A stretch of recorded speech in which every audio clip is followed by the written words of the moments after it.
Is well known in years.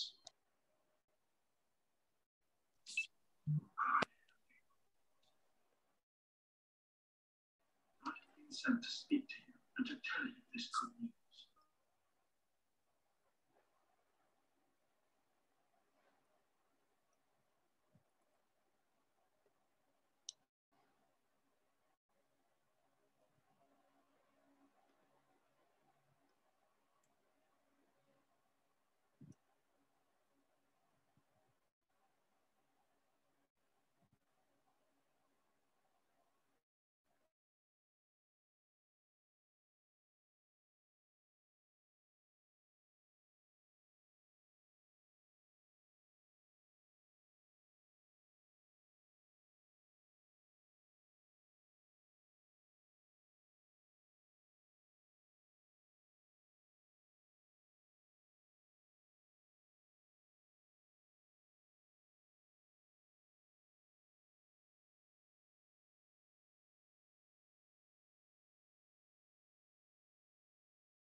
Good evening. I may have to switch devices, but I'm here. Can you hear me? I can hear you now. Okay. Good evening. All right. Good evening. Good evening. And how was your day? How good was Long, it? long and hot. Okay. And now we have to finish it off with some hard reading. Yes. And you gotta concentrate. That's something. So I I would have mentioned I got papers that I'm looking at. I also have the other two from our earlier session, which was interesting to see the way some persons approached it, but there was good content.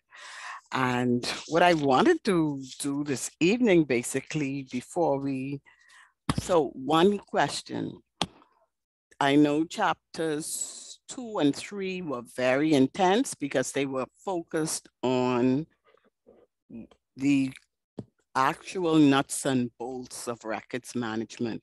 And that is an inventory and being able to come up with a retention schedule to basically put in place the framework to manage the life cycle of the records and ensure that disposition happens in accordance with the guidelines that have been set. So is there anyone who still has some concerns with regard to those two chapters? Chapters 2 and 3. Understanding the concept of the records retention schedule and the inventory. Which comes first? Ms. Tucker, Yes. can you hear me? I wasn't able to access any of the chapters. And I sent it in the group. I sent it, and the thing is, why I had to be trying to check through my emails, I had a hard drive crash. So I was really trying to make sure to merit. You're with the H&J, but you also provided me with another email, right?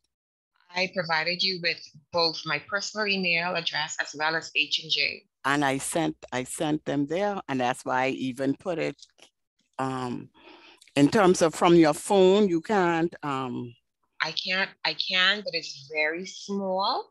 It doesn't allow No, me. I don't mean to read it. Like once you get it on your phone, you can go and once you do the share, you could share with your email to see why. Because I'm putting in the information you're sending me, and I know for your work email, yes, it's been bouncing back, but I also send the documents to your personal. Yeah. Oh gosh, I have to check. I didn't see it. I didn't see that. Yeah, because that's And when I try to forward it from my phone to my work email, it bounces back. Now my only thing is, your office is where? It's on Montague Foreshore, opposite Montague Beach. Yeah, I'm on the other, because I'm trying to think of a way. That means trying to get you printed copies, maybe drop it off the Biffs. That's fine. I can even come and pick it up from wherever you are. Let me see what I could do with regard to that tomorrow and give you a call, because our time clock is ticking away. And I definitely spend more time on those few chapters, because in terms of understanding the fundamentals, we must know what is records management. We must understand the benefits of it. We must also know what is a record. And so in addition to reading it from the book, that's why I try to provide like some additional handouts that break it down better. Yeah, because usually on the final, we have like 2 essays. And for the most part, you're asked to write on something from those core functions. So I definitely would want to make sure you get so Demerit. Yeah. Nothing. Nothing. Even my IT guy was trying to assist and we weren't able to access anything. Wow.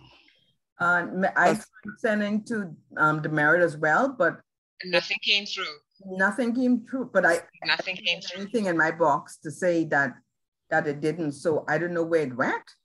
I don't know either. Nothing came through. Demerit, anyway, we gotta fix this by tomorrow. So yeah, like I say, I gotta drop it. I could tell you where to link up with me. Yes. Okay. Yes. Yes, it's a lot of reading. Yes, it is. Okay. I'm prepared this weekend to do it. Okay. Catch up. All right. Okay. So in terms of what is a record, we know that it's recorded information and it supports the activity of the business or the organization that created it. Okay, in terms of the format, it doesn't only have to be paper. Okay, so can someone share with me 2 examples of other medias, not necessarily paper, that rise to the level of a record, being information from a business activity? Like electronic? Electronic, definitely. Okay, so you have your paper, you have your electronic, and you can also have records that are stored in some other type of microfilm. Right. You know, now some of them may not be as popular, but because they have information that relates to the business activities, they have to be managed. And you also would find odd items when you think of records of historical significance. Are they always in paper? No, that could be like, you look at in instance with Columbus, that was a statue, but it's tied to our colonial past, our colonial history, which some people may not share the same sentiments about it. But you could have things that are of a historical nature in a different format. So that's where those type of records would warrant a different type of treatment. And we were specifying some of the things that you would necessarily have to do with regard to managing paper. But as is pointed out, a record can have other forms. And so you would develop your strategy around the type of record you're managing. So the record is recorded information, and basically it's just like your valuable assets like cash or property, etc. And so the quality of the record is the determining factor for you being able to have that access and the longevity of being available for as long as you need it. Okay, we talked about some of the activities that would be your transactions in terms of maybe placing an order or making a payment or some type of a service for your client. Okay, you have decisions that result in policies or procedures. And also you have organizations that deal with research. So that research information, scientific, or if it's research for maybe marketing purposes, etc., they all equate to important records. Okay, all the documentation that you would have in relation to laws or your regulations, and basically the progress of your business, that timeline, that historical journey of the business provides records.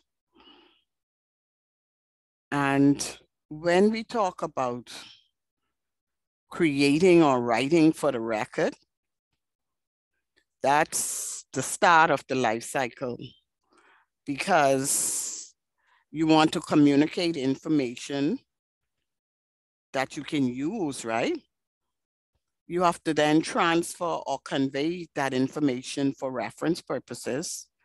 And you also document or record events, decisions, or processes. And in order to really be consistent and have a kind of strategy, what you're looking at is if you're the right person, that should be the author of this information. Okay, in terms of when you're actually saying you're writing for a record. Okay, it shouldn't be something that basically you have to cringe about or be embarrassed if it got published. Would you be comfortable if senior management read it? Okay, do you have any hesitation with signing your name to it? So basically, in terms of, these are some of the thoughts that would go in mind of when you're thinking of creating or writing that record. So you really want to use relevant facts. You want to write clearly and concisely. You want to indicate the source of your information. If you know it's not first-hand. Okay. If there are theories or assumptions, you want to make sure you make that clear. And when you are finished, that document should go only to those who need to know. Okay, so your documents basically, you're looking at it from the point that it could be widely distributed and you have no control. So you want to make sure who needs to know are the persons who get it. And in writing for the record, you don't really want to have exaggerated claims, etc., or you don't want to speculate or make assumption. Watch your jargon and ambiguous words and phrases. You really, in writing for the record, have to be careful about defamation of a person's character and use of sarcasm or irony. So basically, in looking at creating that record, in terms of you have to write this record out, and writing not necessarily with pen and pencil or paper, but electronically, creating that Word document or that Excel spreadsheet, or entering information into your database. So anyone took the liberty of starting our next chapter in terms of the reading? We did, remember now, we did Record Center, okay?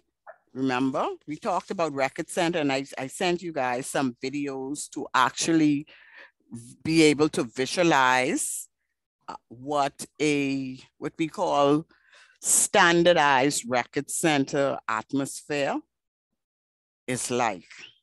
And so the videos would have been of the Iron Mountain and some of their processes and what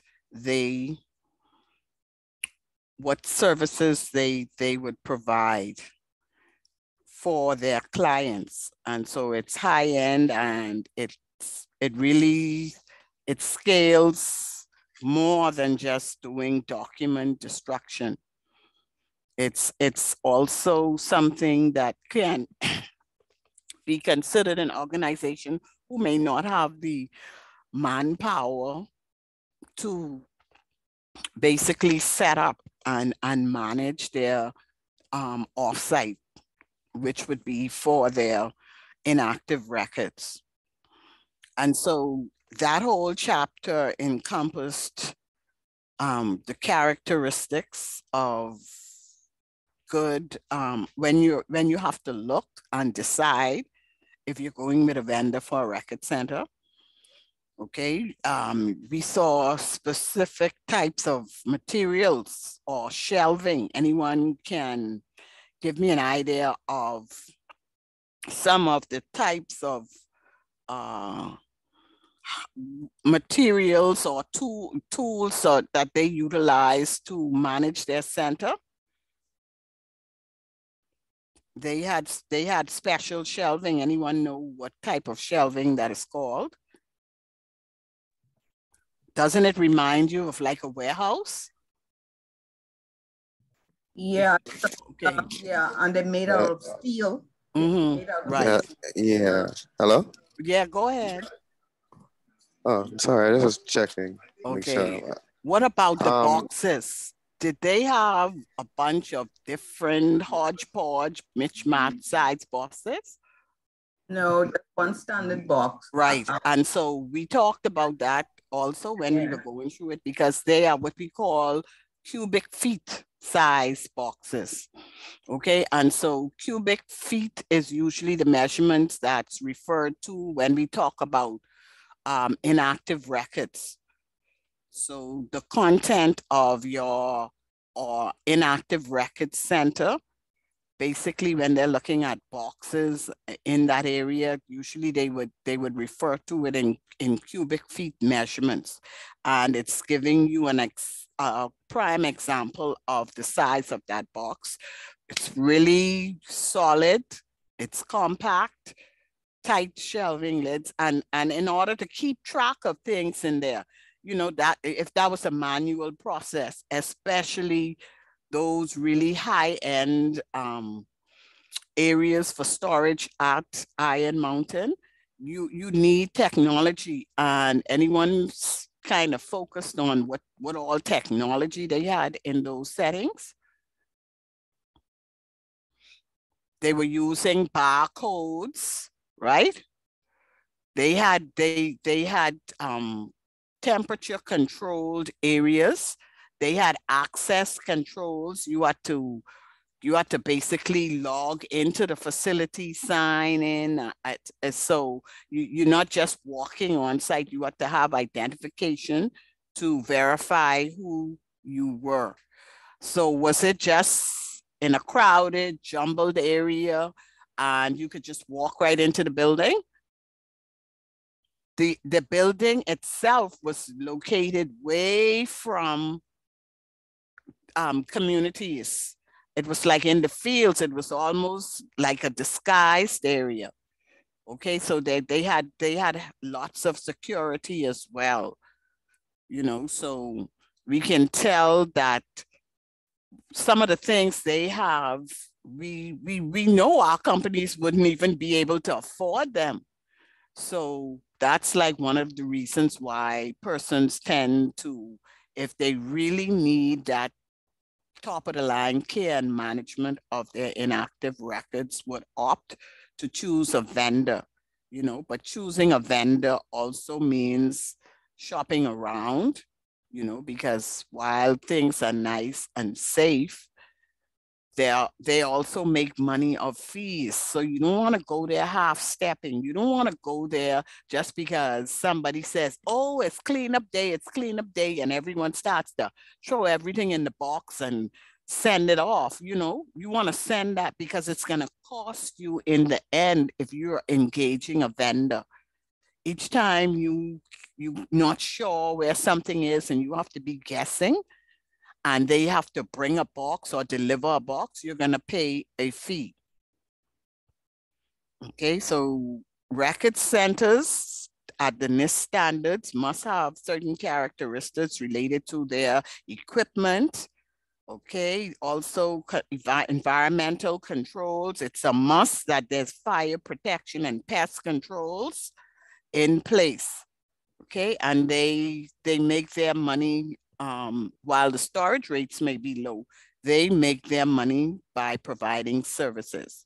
So if you're not gonna invest in scanners and other digital equipment to convert your records and store them in one repository that everyone can easily access, you can have that service through your vendor at the record center.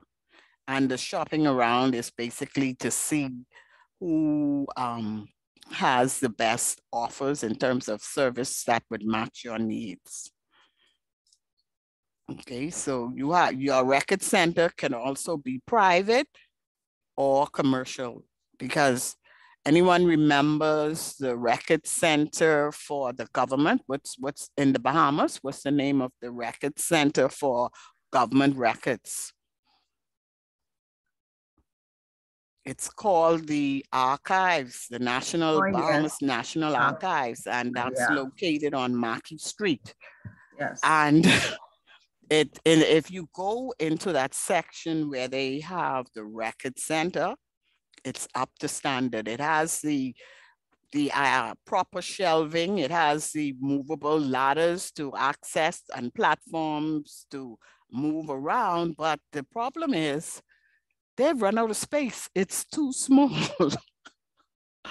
You know, so what we have is... I wasn't planning for growth. So what's happening? Records that ideally should be in their care to protect them are left in the company of the various ministries. And that in itself is a challenge, because if you're not properly training and reminding people of the proper records management functions around those records, what happens? People don't check. And so they end up going places that does more damage to them than good. And so when silly season comes around and people start looking for things, we hear all the dirt, but who can't find what record and who do this and who do that. So we know that in the Bahamas, we do have minimum regulatory regulations that specifically address records management. So a lot of times you kind of, if you're in a specific sector and you're kind of under, or you're heavily regulated, you want to know what those regulations entail with relation to how you manage the records for that, in relation to what the regulation requires, because that's the quickest way to get a pretty nice set of silver bracelets. You want to make sure if you are regulated, you are following the protocols required in terms of how you create, manage, and store your records. So we know that definitely we have basics. We just need to do a lot better, seeing that we have high hopes here. We want things digitized. We want to move into that smooth digital environment. And that does not negate records management. In fact, it's easier to transition if you have basic records management principles in place. So our next chapter that I was asking if anybody read on basically is centered around the document imaging technologies that provide the assistance with ensuring we are able to convert from one media to the other. Ms. Tucker, was that chapter 4? Because I didn't get chapter 4. Chapter 4 was the record centers. You didn't get that? No, I have. And I didn't put that. Oh, you're one of those persons who need it off the phone. Eh? You need it on your, okay. Yeah, I have everything. I thought we were supposed to read the record centers. That's the one we discussed last week. Right. Yeah. Okay. Yeah, so now with document imaging, this chapter kind of focuses on what you would do to prep your documents, digital imaging in terms of the fact that what equipment you need, process of inspection and your formats and stability of the media. So it's a very technical chapter. Is anyone actively engaged in document imaging for their company?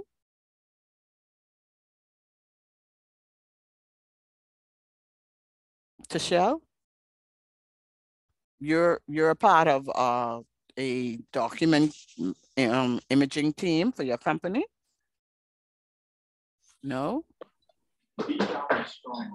You mean like the digital? Are you involved in, okay, you could just put up, do the reaction, the hand, or do the hands up.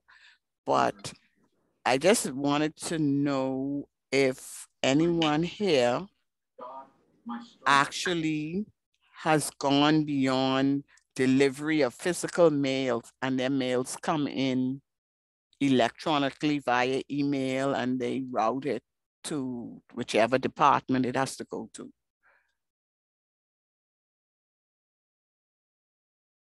Can you explain that again? Okay. For persons who are embracing the move to wholly digital, it involves different phases, which would include converting your paper to electronic imaging and storing them in centralized repositories. A part of that also deals with your emails. So for businesses that no longer accept the paper, you basically have to email if you're servicing clients, the information. So all that documentation has to come in. It's in a queue. You have somebody to go in and check the mails coming in, and they would be responsible for routing it to the relevant office. Or sometimes you may have designated individuals to deal with incoming email requests. So, okay, we don't have anyone using that process now. This chapter also goes into detail about micrographics, and that could be film or fiche. You have those, people say it's old-fashioned and it's outdated, but that determination primarily should be based on your business and what works best for you.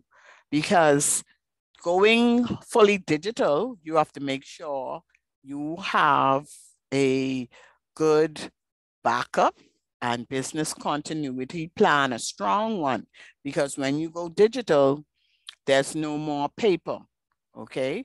And going digital means you're pretty much working from information that never existed in paper. It was born digital because you're creating it from your various Word, Excel, spreadsheets. So you have all these different type of documents or other correspondence you're creating digitally. And so that in itself means you want to make sure there's plans in place for the downtime if it happens. If something goes down, maybe it's not down for too long, but also these are being backed up. So if there's a failure or something like that, you're able to quickly restore and bring persons online again. With the micrographics, the technology for that basically was pictures and photos, very, very minute. But if something happened or something went down, you can actually get flashlight, you can get magnifying glass, and you can have access to that information. You can read it. Unlike if everything shuts down on you digitally, you have no access to anything. So for persons involved in what we call business continuity planning, they look at events like that. So it may mean that, as weird as it seems, you have some people who use paper as backup.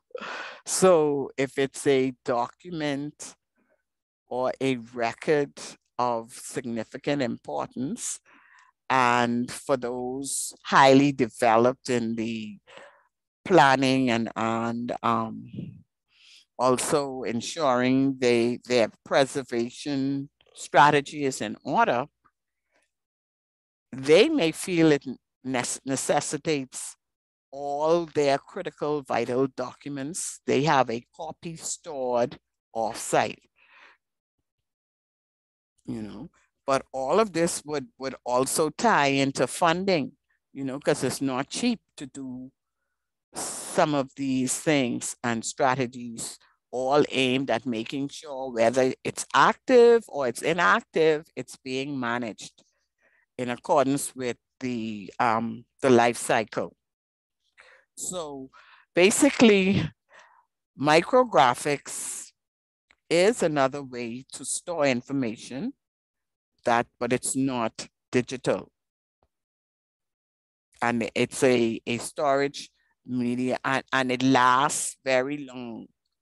Okay, so the whole process from the time you capture with your camera and do the necessary development of those images and get your films or sometimes you have the little cards, the microfiche cards, etc.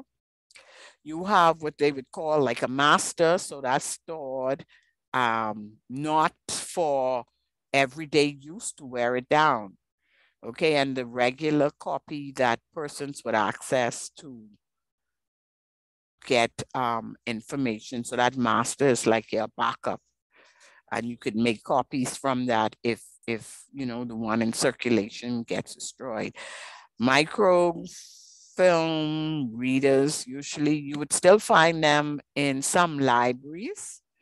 I'm not sure. I know UB used to have a section where you could go in and access tape collections if you were looking for certain information, and you could use the microfilm reader to do your research and read from it.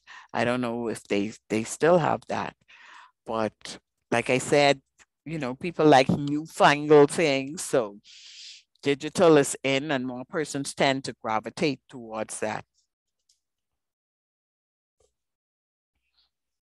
Okay, the chapter 6 reading, basically we talked about records and the fact that we have this category of records that are critical to the business operations. And so when you look at what the work you would have gone through to build your retention schedule, part of that conversation and inventory in the beginning would be to ask if the information, any of the documents for that particular unit, area, or department is considered vital. And see, you have a funny line here because you are in the office, you have hoarders, just like you would have elsewhere. And then you have some persons who they don't want, once they done read over something, they think that should throw away. So you have to find a balance, okay? And the balance would be through doing that key inventory and getting the input from persons who are in the department and who are well knowledgeable about the business processes and the records being generated and used. Okay, so if you were to not clearly define, if you just said to a person, is this record vital, meaning you need to have it, from the harder side, you're going to hear, yes, definitely, we have to keep this, we have to keep this. Okay, and from the other side, far as they're concerned, well, it's in the computer, so you could chuck it. We don't have to keep that. Okay, but like I say, our business needs and legal and regulatory requirements help us to find that balance. Okay, and you realize that if you pay attention to the person who wants to keep everything, your costing is going to be significant because now you have to find places to store. Okay, and once you begin to have to store things in what we would call your active work area, that's a problem because you realize now you're paying a premium rate, especially if you're in like downtown areas or highly commercial areas. Your rent costs per square footage, etc.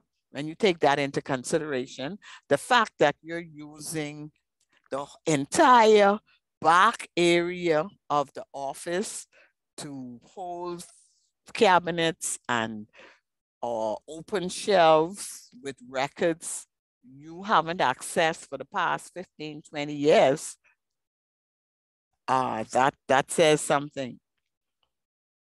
Okay, because once you would have diminished the need to regularly access that record, then that life cycle changes because it's not in high demand.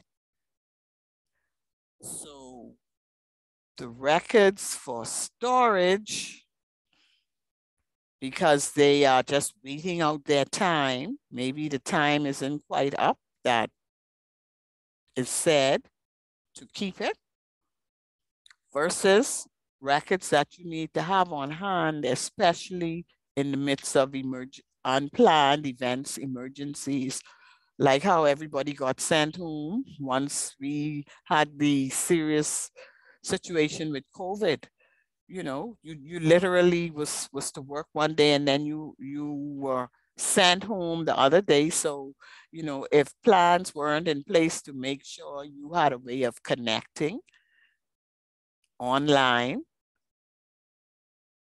to be in the loop with your work or your office, that was a major challenge.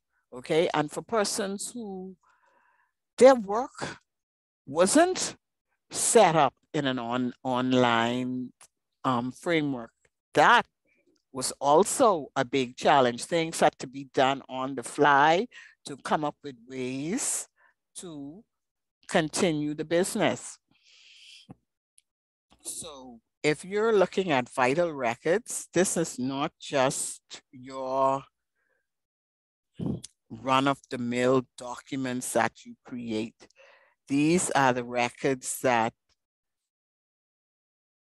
if there's a hurricane and the building is damaged, okay, you have in place a plan to have a team that can be called, okay? And so that team needs records and they need information, okay? So from the HR side, what they have to do, they have to make contact with their personnel.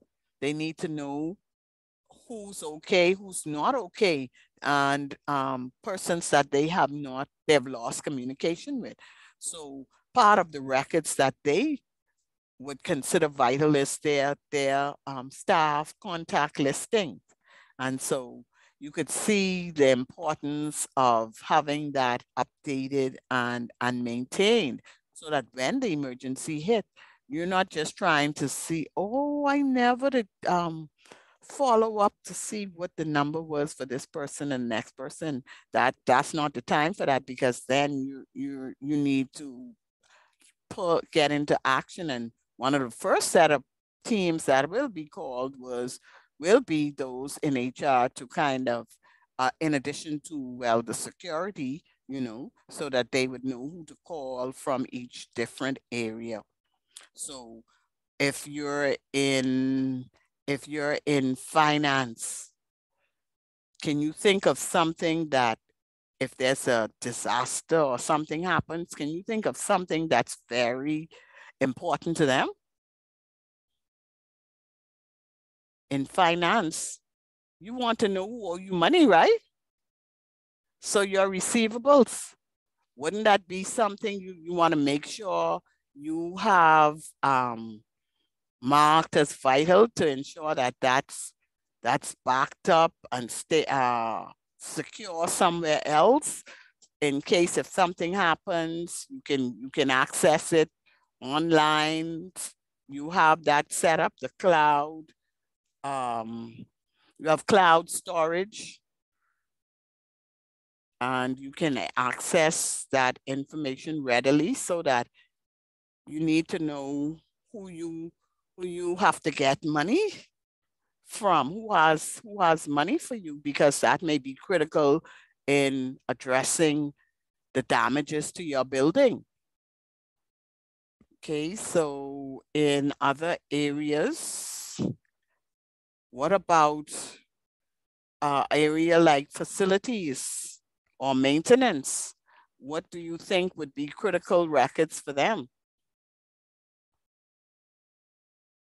I would think they would want the plans and the layout for the building, because if something happens and you have structural damage, in order to repair it, you need to know what was the setup, etc. So that's something that would be considered your drawings, your mappings. If you have properties, the information regarding those assets definitely would be considered vital. And depending on the time frame, financial data, very sensitive. So if you think about the fact that when something happens and people need to access their funds, whatever the process is in terms of being able to electronically transfer, these are some of the things that you need to get up quickly, as opposed to maybe if you're in a department where, it's a process and there's some services being required, but they're not what we call life and death situations. They can probably resume not as quickly. They wouldn't be considered priority. So when you're looking at vital records, you're taking into consideration all of these in terms of, you have to establish the program to outline what it is, who has responsibility for what, and basically identify the vital records. Okay, and there must be something in there in terms of addressing the assessments related to the risk of not knowing or not protecting your vital records. Okay, and it also involves the controls that are going to be put in place around those records that are deemed vital for your organization. So we also have to look at the fact that with vital records, like I mentioned, there are some you're going to need right away. However, there are some that are vital and you need to preserve and protect them. But in times of major disasters or what have you, you just want to make sure they're in a safe area, like anything of a historical nature. You don't need that in the time of crisis, but you consider it vital because it has a long-term value. So your efforts around it would be to identify it and have it in a what we call preservation program. So if it's electronic, that can be done electronically. However, the major way you would see a lot of play out or activities with regard to preservation of physical, what we would call records and stuff like that, that relate to historical information would be in specialized settings like museums and archives.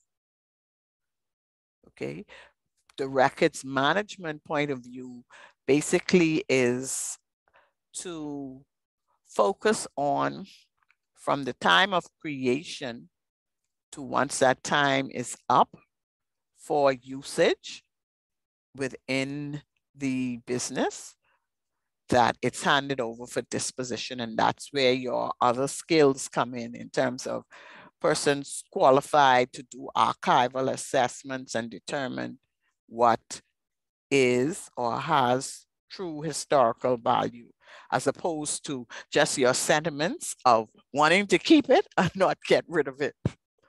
Okay.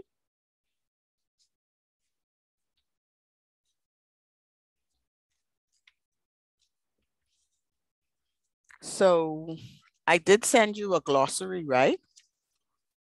Anyone was able to look at that? Yeah, I was able to glimpse through. So I mean, like, were there any terms there that you still need clarity on?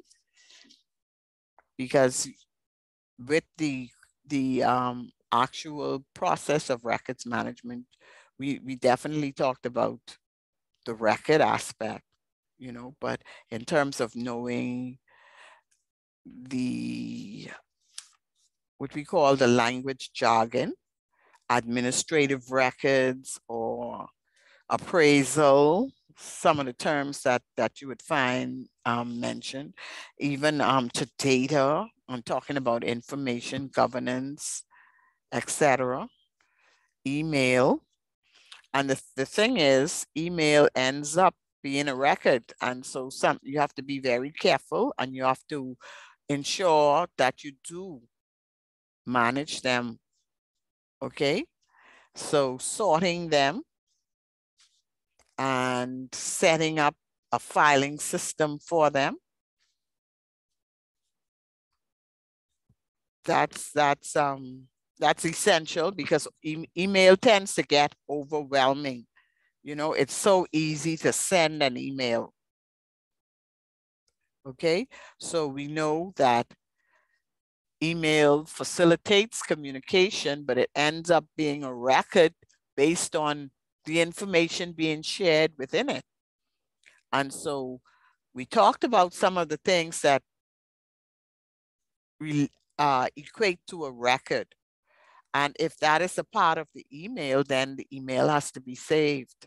Okay, and that basically would mean saving it into the designated storage repository for your department, you know, and you know that just storing it out there on a drive doesn't make it secure. So you have to ensure there's that protection around where you're storing your records.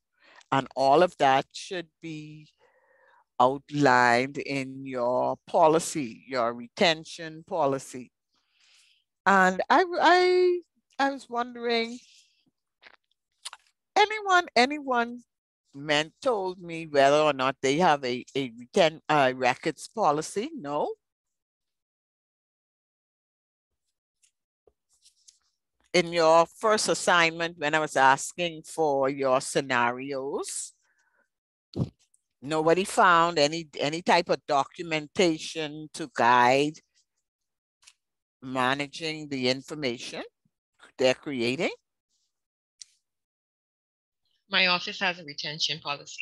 Okay, so you have a retention policy, which basically would come out or should be a part of your, so you have a retention policy, but do you have an actual policy that speaks to records management for the enterprise?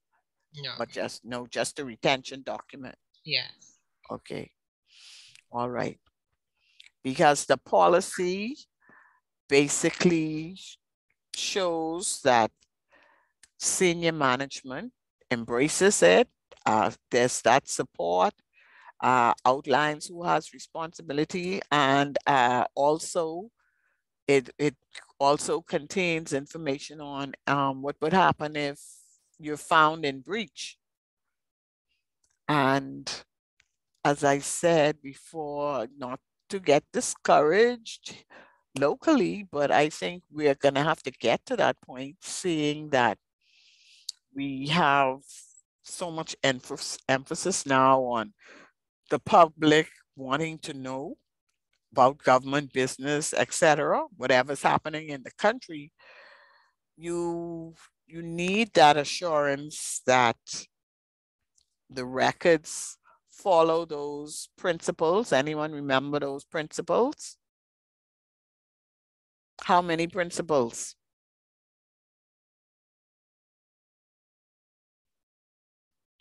Generally accepted record-keeping principles? 8. It's 8 of them. Right, it's 8.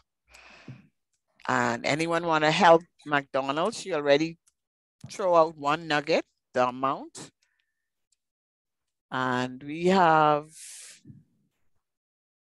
and I thought I saw Jada. She drop off a.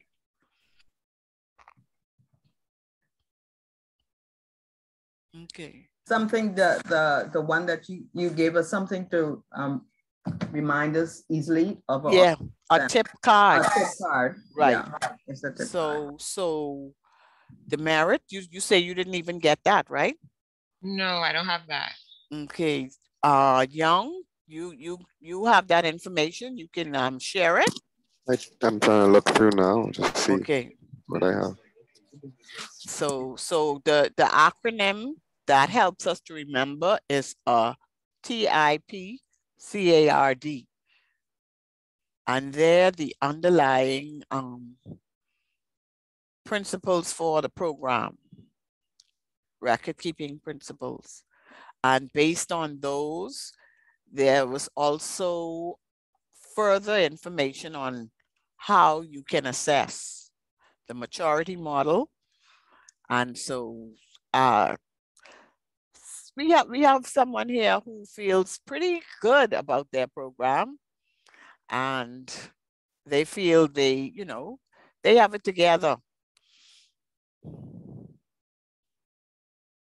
So those principles are, like I said, essential to ensuring our program is running the way it should be. Now, I don't wanna have to say them. So somebody needs to start. Somebody, what is the A for?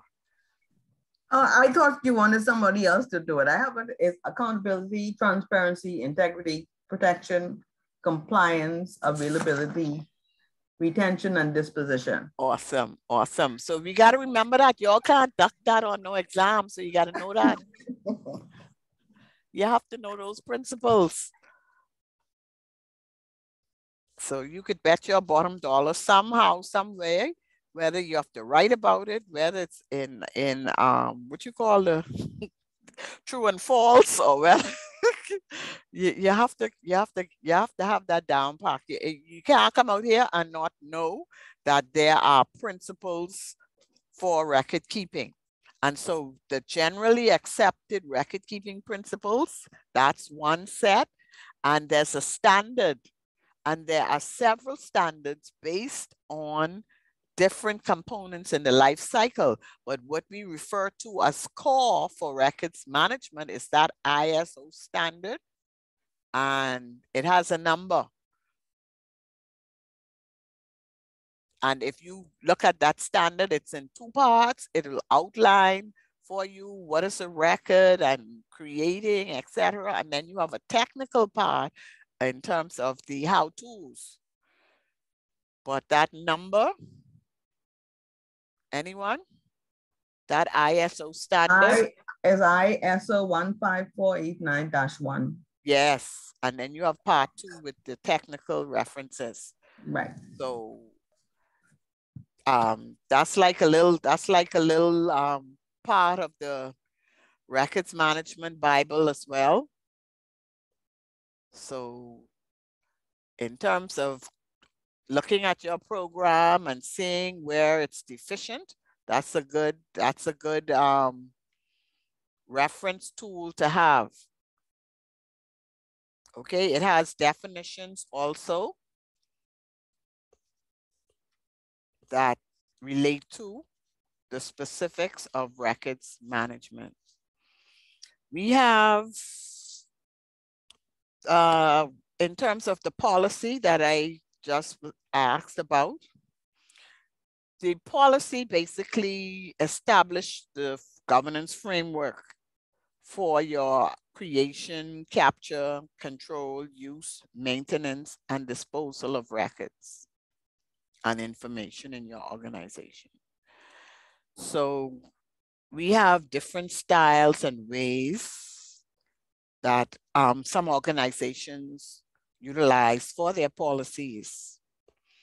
However, we just want to ensure that when we're talking about a policy for records management, it should be supported by our rules and or our detailed procedures, which embodies creation and capture of the record, the storage of the record, how it's going to be monitored, the disposal, the transfer to the archives, the access to the information, security and protection, and the continuity plans. So that policy document sets the, so what you think comes first? Do you then do your program, or you get your policy together first? The policy should be first, and then right, definitely. Okay, so your policy comes first, and out of that policy, then you work on your other components to get your program all set up. Okay, so the policy has to be adopted by a senior executive level, okay, signed off by them, okay. That senior management provides direction and support for the records and information management,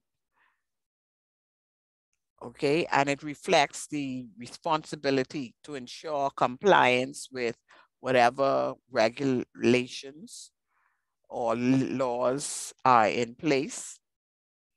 Okay, that policy speaks to assigning responsibilities. Okay, and that's one of the challenges we have when we look at areas where there's no program and you still have to provide support, records management support.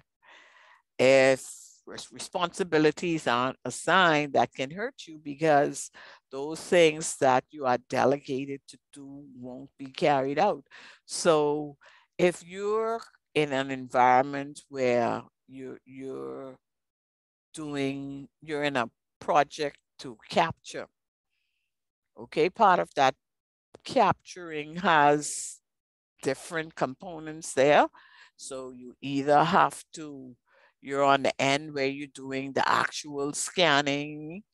You may be on the end where once everything goes through, it's pending what we call validation. So you have to be on the team to make sure, put in the necessary metadata, make sure the image is clear, make sure it's not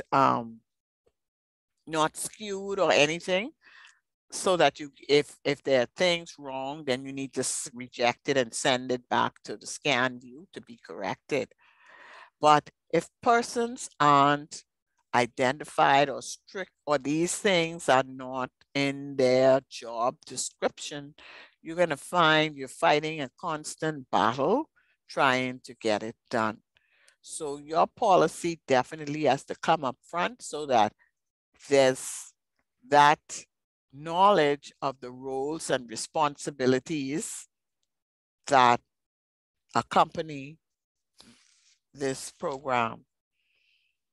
Okay, and the thing is, the records management personnel provides guidance, and they make sure that there's monitoring in terms of the retention of the record, to make sure that records are being stored where they are supposed to be stored. So the actual responsibility for the records in a particular unit or area usually falls on the manager, because the information being created in that department, okay, the manager is responsible for it. When we talk about accountability, okay, there are things that can be delegated in relation to that, but ultimately you don't sign off on what whether it's to go or if it's to be retained without involving a level of management consideration. Management has to be kept in the loop, and you would definitely want somebody within your unit to be assigned as a liaison with the records management unit, okay? Because that person would then receive information from the records management unit and be trained so that they can now in turn ensure that what was conveyed, the message of what to do and how to do, gets to the individuals within the department, because ultimately the manager is responsible, but all persons in that unit creating information and records are accountable as well. Okay. So there's like a whole checklist of things when we talk about policy. Okay, so that the policy, if you have one, those questions that would be a yes or no would be if it's adopted by executive level, if somebody at senior management has been identified to provide direction and support. There's assignment of responsibilities, responsibilities related to records and information management staff would involve your development and implementation of records and information strategies. So based on what's required to be done, you may be given, and most records management initiatives kind of fall into the line of projects. You could have a project to do conversion to digital. Your project could be to clear your offsite. You can have projects, like I say, it's required, but you can have depending on the size of your organization, to do the inventory may have to take on the form of a project, because you have lots of people, lots of different areas. And so it isn't something, and if you don't have a staff, if you only just have a records management, not a records management, just have a retention document, you need the you need that to be, the understanding of it to be communicated and persons trained on it as they come in, you know, and it also has to be updated. So that's the importance of having someone on the ground in that department that is providing that liaison relationship.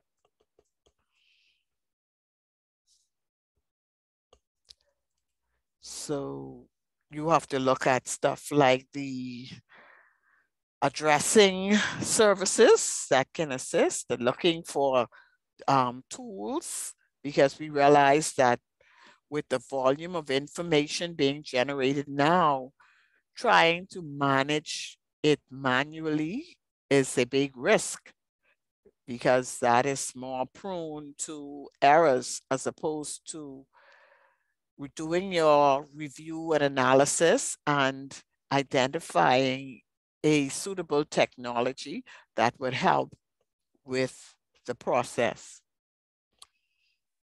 Okay, so your policy also would require that any risk that's been identified is managed.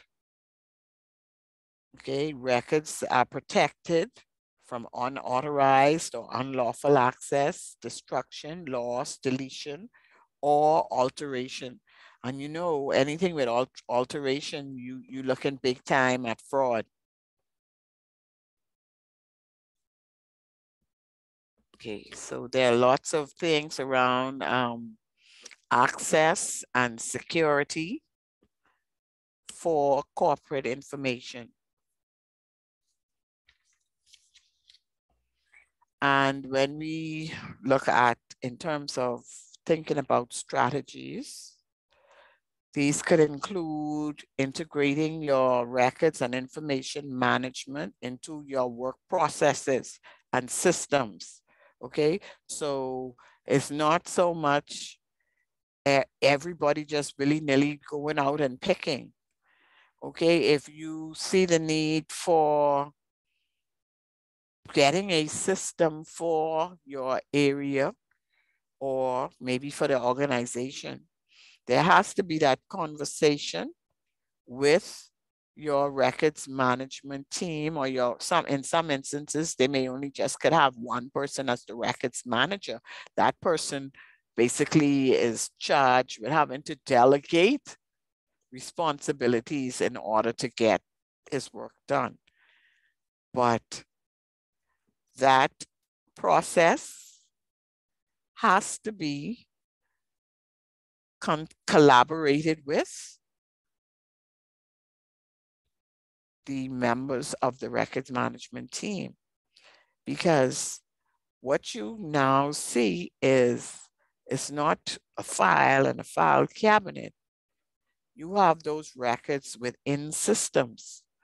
Okay, so in terms of being able to do what you would do physically, it changes, because you now have to know what system the records are stored in, who should have access to those in the system, who basically monitors or oversees what's happening with that system. The question of user training also, and the fact that are users really aware of how to properly store and retrieve the information they're creating, and that could be electronically, but like I say, some persons indicated they still have paper. So in that instance, is it just left for everyone to go file their stuff, or do you have a separate section? And that's another thing. Filing is only one component of the records management realm. And so you have this challenge sometimes, because when you start talking about managing records, the only thing that points out or sticks out to persons who have no idea that it is a discipline is filing. They hear records management and all they think you're just supposed to get papers and go put them up, go get papers and put them up. No, based on what you know already, you can see that there's more to the process. A part of that would be to make sure what bubbles up to the level of a record gets filed, okay? Nowadays, it's not like when you had the secretary as the gatekeeper. So usually persons tended to gravitate to making sure whatever they worked on got sent to the secretary. If they had a team, a small team for dealing with filing, they would send that, or sometimes that was the secretary's job to make sure things made it to the file. Okay, nowadays it's not like back in the day, the typing was done strictly by the secretary. Everyone is creating. The boss is typing his own draft documents, etc. Very few places where you actually still have that hands-on administrator just to type correspondence for someone. So with everyone creating their own documents, you can see why there's such a need for that accountability. And the fact that it said everyone's business relates to managing the information they create. So strategies, like I said, one of them would be integrating records management into the discussion, the conversation, okay, whether you have projects and it involves records, you would want that person there to ask the pertinent questions. Implementing the records management provides the assurance that it's accountable and meets business needs. Strategies around managing email, managing risk, managing the use of removable storage. That's what we call one of those security issues. So what I wanted to find out, do you allow USB drives, etc., to be connected at your workplace? Or have they stopped or disabled those? Or you're still allowed to use them? And is there guidance around that? Yeah? Ours are disabled. Oh, okay. So that's primarily one of the things or the strategies that would have been put in place to mitigate risk around. Anyone know that figure who walked out of that workplace left with tons of corporate information and later spilled it out?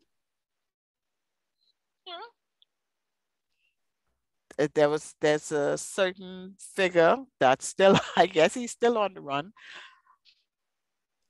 He literally downloaded a bunch of corporate information, left, went into another country and released it.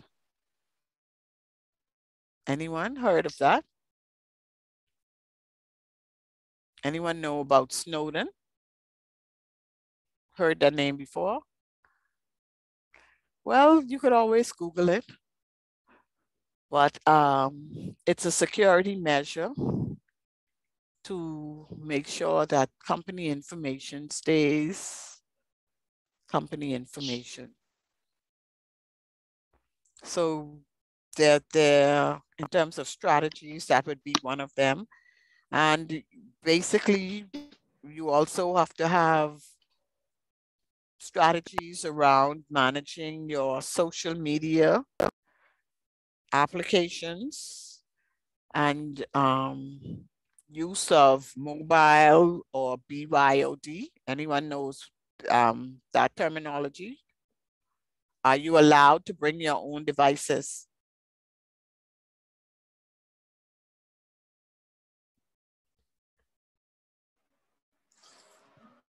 Can you bring your own devices and work from the office with your own devices? Is that stipulated in policy as a yes or a no? No, you can't. Okay. You should. But we have some companies where they do allow that, but they also would have their guidance around what has to be done. Effective strategies ensure that we manage the information resources responsibly in accordance with the best practices that are out there. Okay, so we spoke about 2 this evening, and they're not the only 2. Okay, so we spoke about the ISO 15489, definitely applicable to records management. And we spoke about the Association of Records Managers and Administrators, generally accepted record keeping principles. And there are 8 of them. So let's make sure we keep those tucked away and set for when it's time for our final. And the time really flying. We're supposed to have 7 weeks, 6 weeks of class, right? When class ends, Ms. Tucker? I think the end of this would be like now our 4th or 5th class. I missed one, so we do have a makeup. So I'll just confirm with Miguel. I know usually they allow a certain time frame before you set the exam. With the previous class, they wanted to study something, so we did a separate class, and they just had similar to the group we have now. So persons would post their queries, or we come online, we meet and have a study session. So that's also because I have our last class, I want to have a presenter, and her specialty is business continuity. I think that nasty flood in New Orleans, I think that's the one she literally was caught in. And so she has pictures of her experience and what had to be done, and what they found out was missing from the plan that, needed to be in place. And some of the things you wouldn't even think about, the fancy offices with the, what you call smart locks and stuff like that. And no backup in terms of an actual key. So what happens? You can't get out, right? When things shut down and that don't work. So business continuity goes beyond just thinking about the physical records and information. It also delves into how you handle situations where you may have to do records, what we call restoration, because in certain instances you have where there's flooding and water gets into your records, and what should you do? Some people will go right in and try to sponge it off, etc. She has tips, because what should happen is you try to immediately freeze those records. So that means engaging a vendor who has the equipment and the know-how, or those records will be lost. And you know, we humid, and so water comes with lots of other things. And certain things also would pretty much have to be what you call quarantined. Your building may be quarantined based on what, yes. Did you said freeze the records? What do you mean, like in ice? Okay, so if you have records that got soaked in water, right, the ideal process is not to try to like dry them like that. You can put a fan on or something, but not to really physically get in there. The best method or technique would be to get them frozen.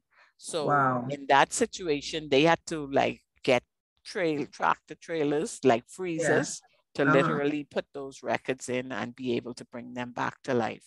Oh, wow. Yeah. I thought the ice would make them worse than the water. No, they freeze them, and then they kind of must be like a slow thaw or whatever it is, but it has to be put frozen to actually get it back. And then records that would have been in that moisture and start to get mold on them, you have to know vendors that can help treat it, you know, because it's very costly, and no organization is going to have the ability to maintain persons on staff with the requisite skills for preservation. That's like a different area and a different discipline.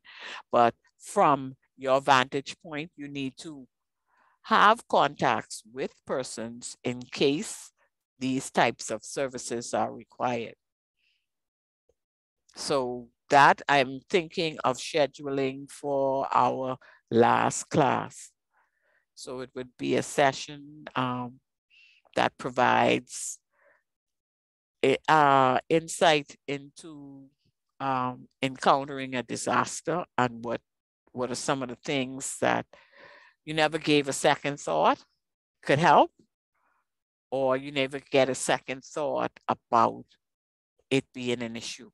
Like what I mentioned, where the office had all the smart locks and what have you, so they couldn't get into the office. There was no backup in terms of if things go down, a key that you could use also. But your strategies, like I said, they ensure you manage your information. They ensure that you have accurate, reliable, and relevant information, all based on your process and procedures around these different areas of your record cycle.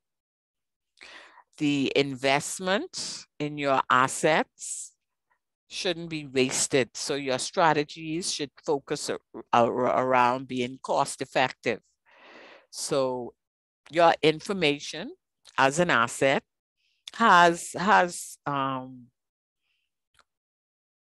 reuse and repackaging purposes as well. So you may use it at this point for one particular process, and then somewhere down the road, maybe in research, they want to be able to look at that information to do their analysis on a particular, say in finance, maybe something about the economy, something about maybe customers, and what type services is generating more funds or profitability.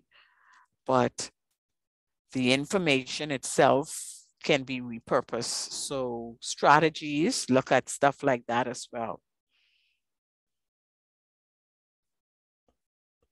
And also your strategies ensure that accessibility and usability are available to those with appropriate authority. Okay, so it's not just, oh, this is where I have this information stored and this is where I go, because it's not about just you if your department is depending on that information. So information sharing is key for your various processes. And so that's where you would have your access controls in place.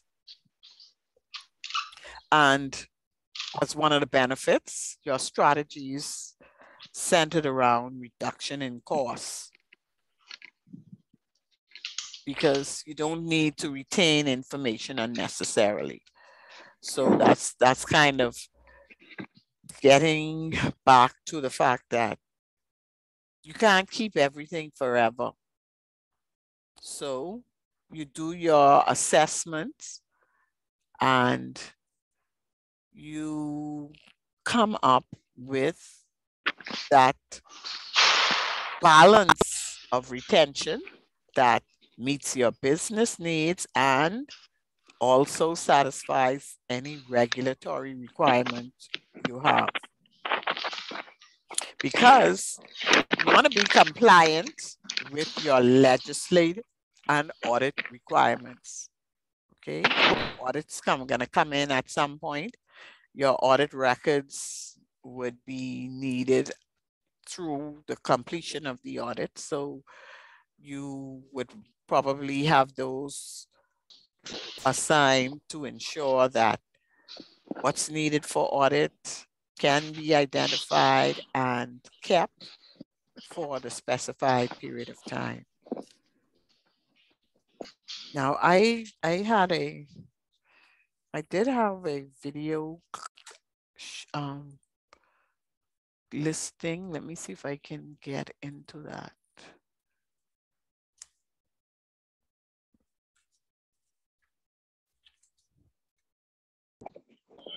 Okay, so in terms of the inventory plan, I'm asking questions because we didn't cover this. So I just want to see what's happening. Okay, what are some of the things that if you're doing an inventory, okay, you have to plan it, okay? And basically in that chapter about preparing, they talked about basically about 7 things that when you sit down to plan an inventory, you take into consideration. They also gave ideas or some of the fields that would be on your survey instrument that you're using to gain information on what records the department has.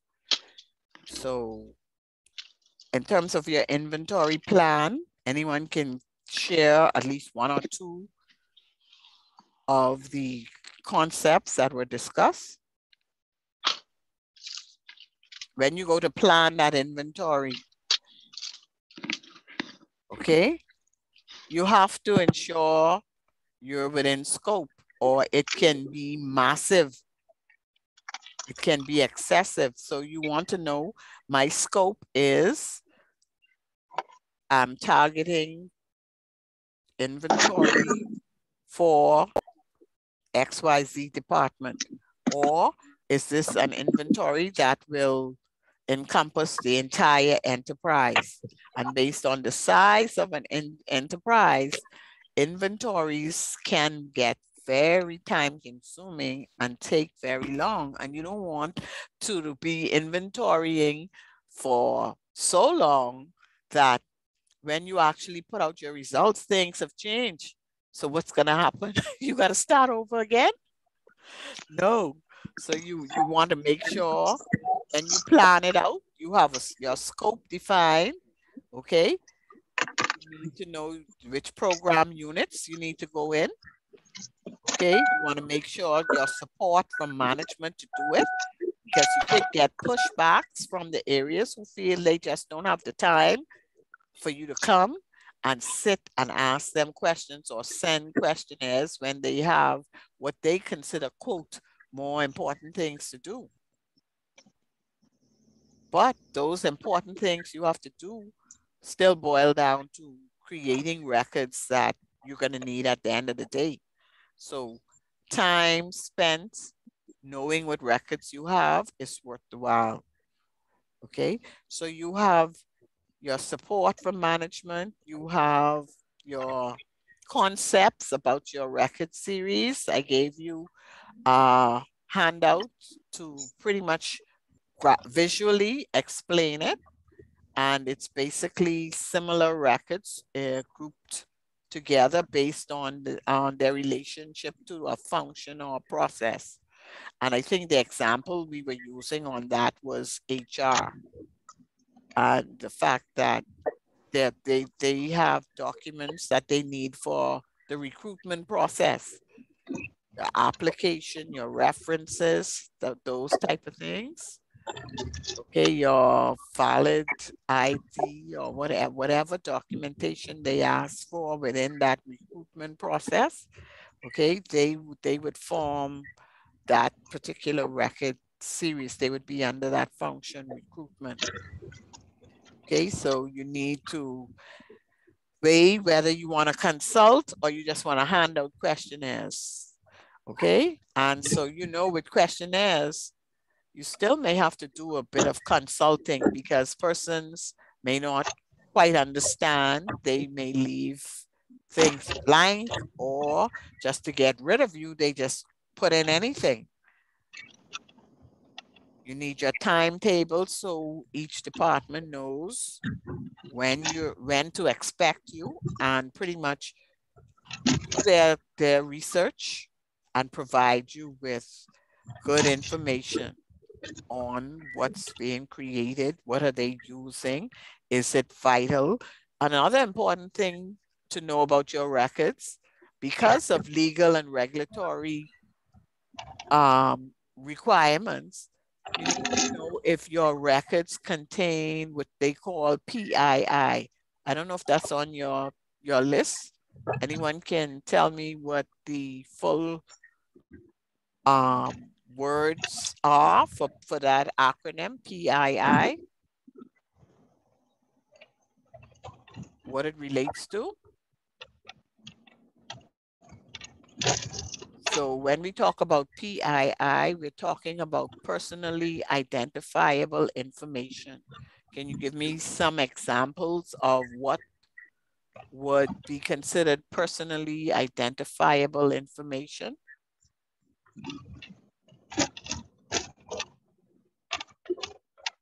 You're filling out applications, or you're sending in forms, or maybe applying for a service or doing payments.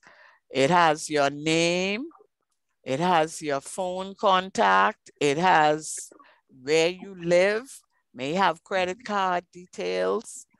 Okay, if it's in something related to medical, your notes, all of those types of information that define who you are, that can tell people where to find you, considered personally identifiable information. And we have rules around that. Okay, so Data Protection Act, I'm trying to remember who gave us an update on that. Who did that? Was that you, Demerit? Did you do the Data Protection Act for the first part of the class when we were looking at some different legislations? That was me, Miss Tucker. Oh, okay. Yeah. Yeah, okay. I don't know. Right. Yeah. So that act for us, that applies because that tells us what we must be aware of if we are handling personal data on people. And the main thing is you you let people know you're collecting their personal information, okay? And also you should be aware that once you no longer have need for that, you've completed that process, you don't keep that personal information. Hello? Hello? So that's fine. Chicken is good. Okay. So what you need to do when you are doing your inventory is you also need to make note of those functions, those record series that revolve around PII, or the other one is health information. So those are some of the sensitive information that you definitely have to mark and identify, because whatever system you're using, you have to have things or measures in place to protect that in accordance with the legislative requirements. Okay, so your timetable, you need that because you need to know where you're going and when. And you also, in terms of that scope and time frame, you need to know that, hey, XYZ department holding me back because, you know, I'm only supposed to spend maybe half an hour with them, and I'm here and they're not ready, they're not prepared. Okay. And you should also be looking, when you're talking about the plan for your inventory, any issues related to electronic records. What about the survey instrument? Anyone? When we look at using the survey and what type of information we're asking them to provide, think of some of the things. Okay, you need to know what's the record called, the title. Okay, the series title, like we talked about recruitment. So that's a title for the series. The recruitment actually is an activity within HR that they do. Okay, but that activity generates records that relate to applications, etc. Okay, so you need to know what it's called. There needs to be some type of a brief description. Okay, your dates that's covering for that series. Okay, what format is it in? Is it paper? Is it in electronic? Is it stored somewhere else on microfiche? Okay, any arrangements?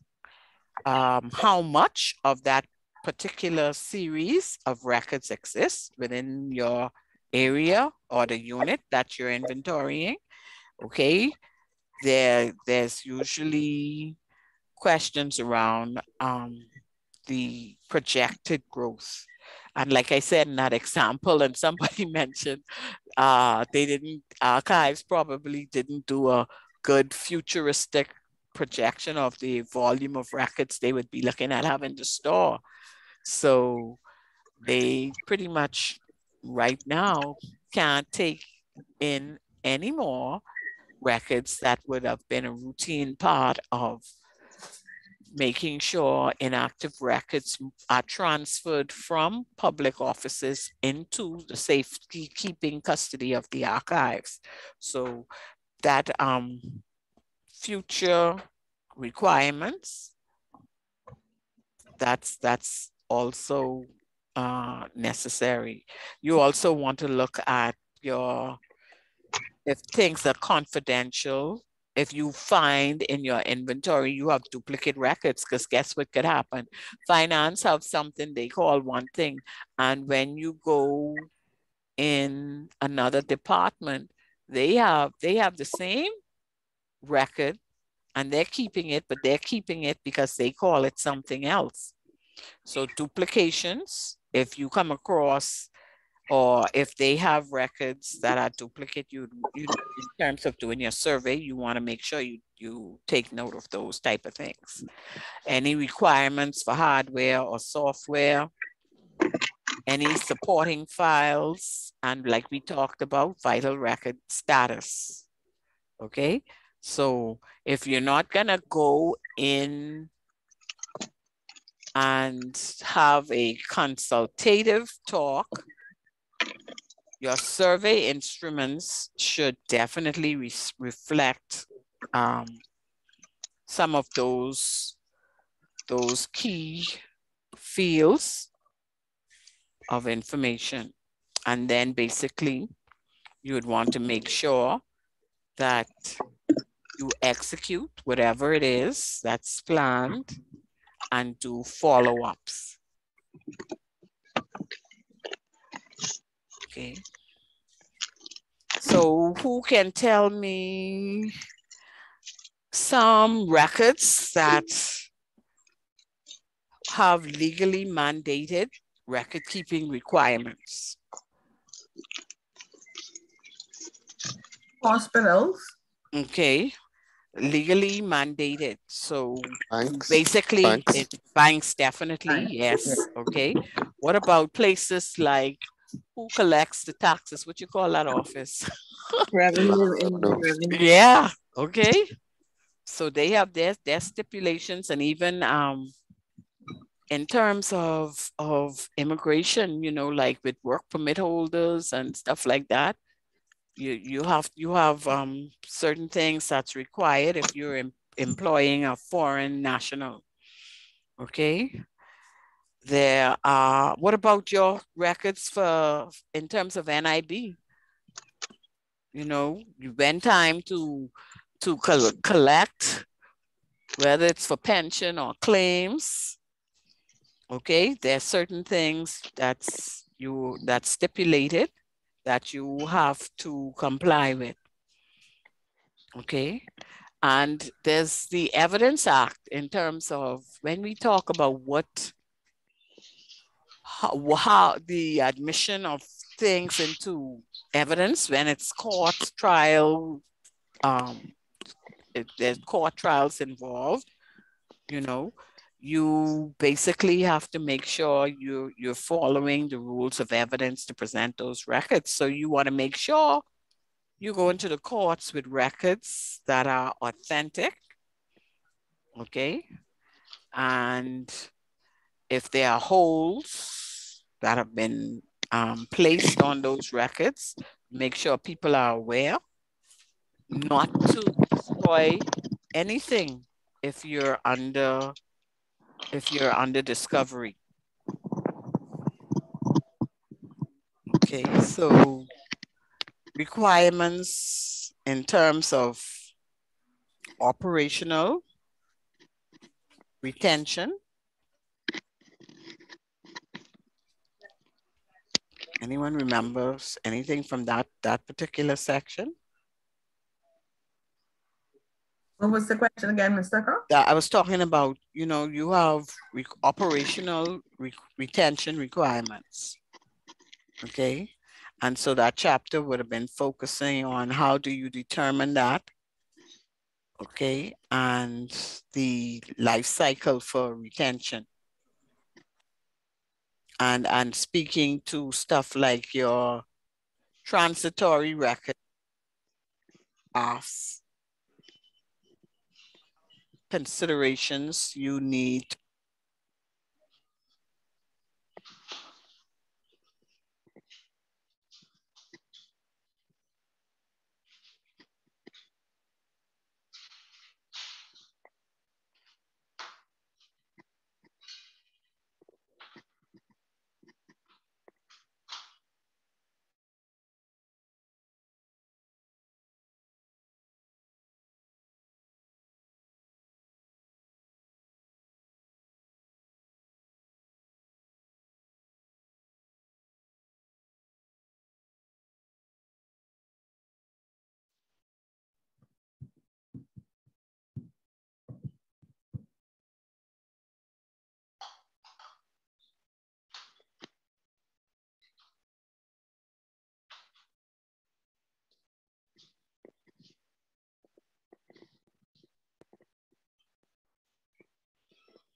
Is everybody still there?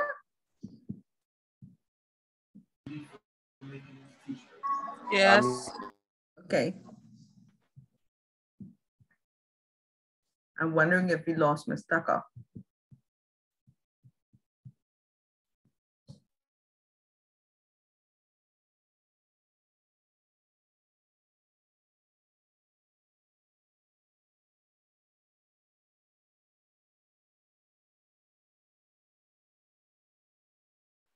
Hello? Hi. Hi.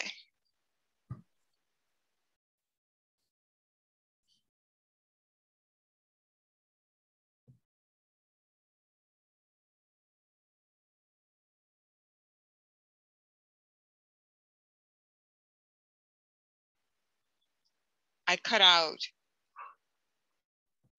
I think we probably lost Miss Tucker. Hello? Oh, I thought there was something wrong with my phone. Hello? No. Hello? Hi.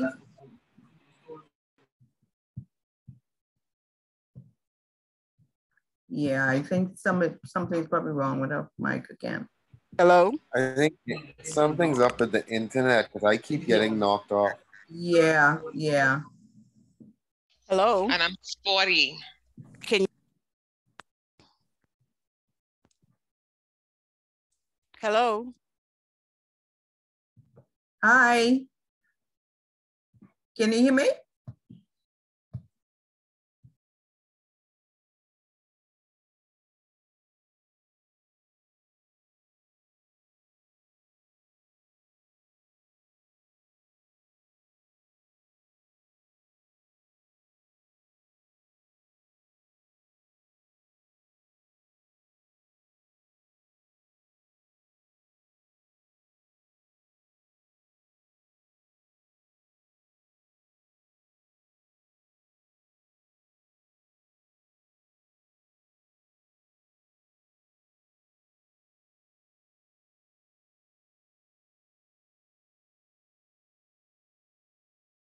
Can you hear me? Hello?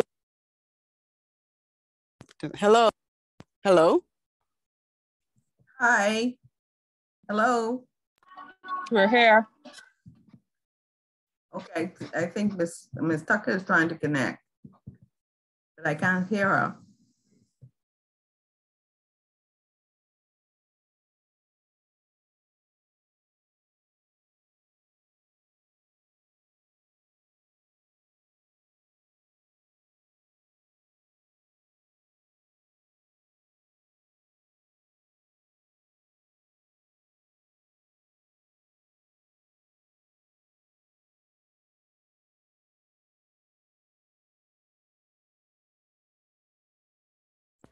Hello?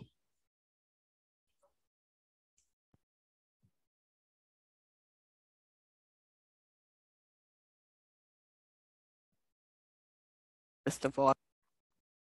Hello. Yes. Miss Tucker. Hello? Can you hear me now? Yeah, I can hear you now. Yes. We can hear you.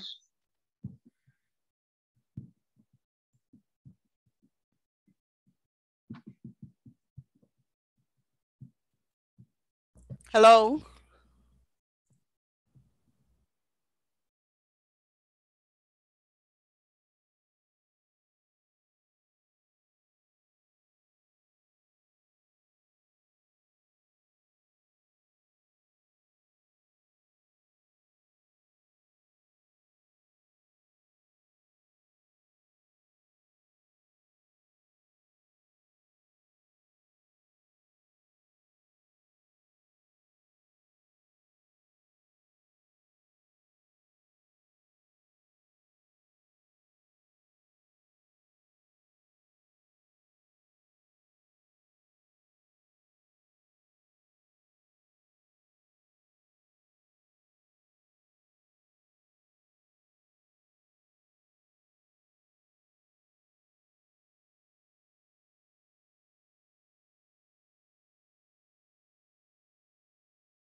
Hi, is anybody there? I'm still here. I'm here. Look, I'm Ms. Tucker saying, can you please read chapters 5 and 6 in the chat? You saw that? She's probably having bad connections again. Okay. Yeah, I see it now. You see it? Yes.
Dion, Hi. you could hear me now?